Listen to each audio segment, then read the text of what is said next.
Moriarty the Patriot is a alternate perspective version of the Sir Arthur Conan Doyle story, The Final Problem, which is probably the most famous of the Sherlock Holmes series, outside of maybe A Study in Scarlet, and tells of the final confrontation between Professor Moriarty and Sherlock Holmes, where they both, I want to say, fall off of a waterfall and die, until Doyle ran out of money and had to bring Holmes back and was like, no, Sherlock Holmes actually survived. I gotcha.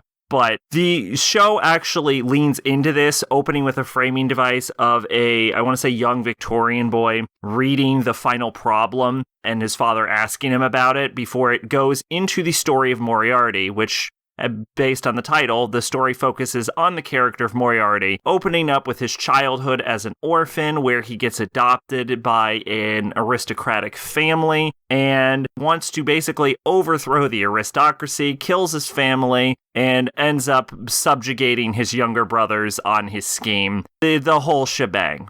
And so we kind of come to my first initial issue, which is that Moriarty the Patriot, and maybe I'm reading into things, seems like it's trying to create parallels between Victorian aristocracy and modern complaints about one percenters and capitalism as a whole. And it seems like it's trying to create a sort of link between how the aristocrats behaved back then and how one percenters behave now. And like I said, maybe I'm reading into it, but it definitely seems like what the show is going for. And I'll put it like this.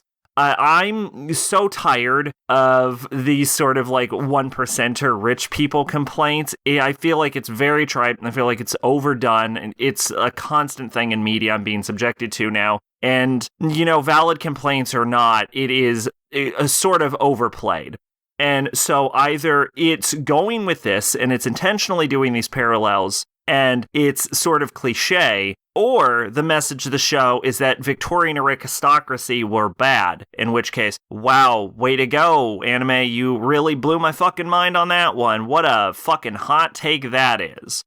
So the sort of like themes of the show are a bit overdone, and then we come to the other issue, which is like Moriarty is the sort of like smarmy, smarter than you kind of villain. He doesn't have a lot going on, and it's a very sort of played out personality type, and his supporting cast is even more bland, because at least there's something to sort of appreciate for Moriarty, but his supporting cast are his adopted older brother, who just goes along with whatever he says, his younger brother, who just goes along with whatever he says. And then towards the beginning of the first part of the show, they introduce his subordinates, who genuinely the show just seems to pull them directly out of its own ass. I don't think we get an introduction out of them. They just appear out of nowhere, which is, of course, the subordinate who will go along with whatever Moriarty says. And then there is younger, more inexperienced subordinate who will go along with whatever Moriarty says. And then there's the violent one, who will go along with whatever Moriarty says. So basically, the entire supporting cast is all wrapped around the character of Moriarty, who isn't that interesting. And to be honest, I was writing the show off for most of the runtime, going like, oh dear God, this is so fucking boring. And it definitely opens with episodic stories where it shows how the peasants were wronged by the aristocratic nobles, and then Moriarty outmaneuvers them and then kills the nobles. And it creates a bit of an episodic storyline. And we all know what I feel about episodic storylines. They fucking lose my interest immediately. So I was like, well, this show's fucking boring and sucks for most of the beginning. And then we get to the midpoint and a new character is introduced, which single-handedly saves and redeems the entire show. And that is Detective Sherlock Holmes. Sherlock Holmes has more fucking charisma in his left pinky than the entire Moriarty side of the cast does combined.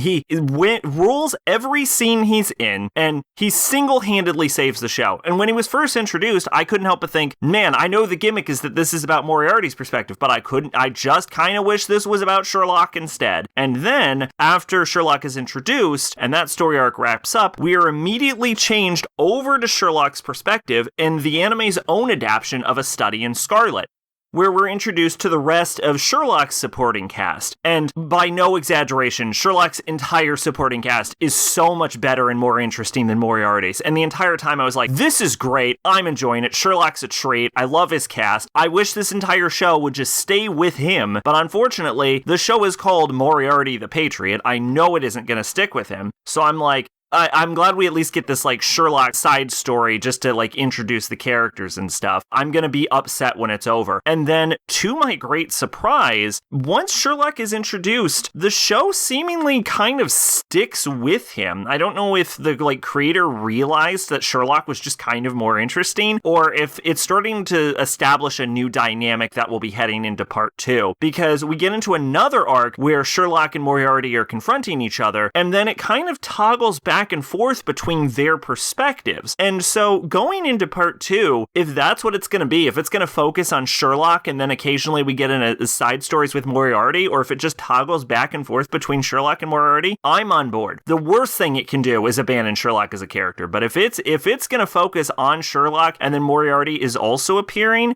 I would be okay with that, and I'm very interested to see where the show goes in part 2.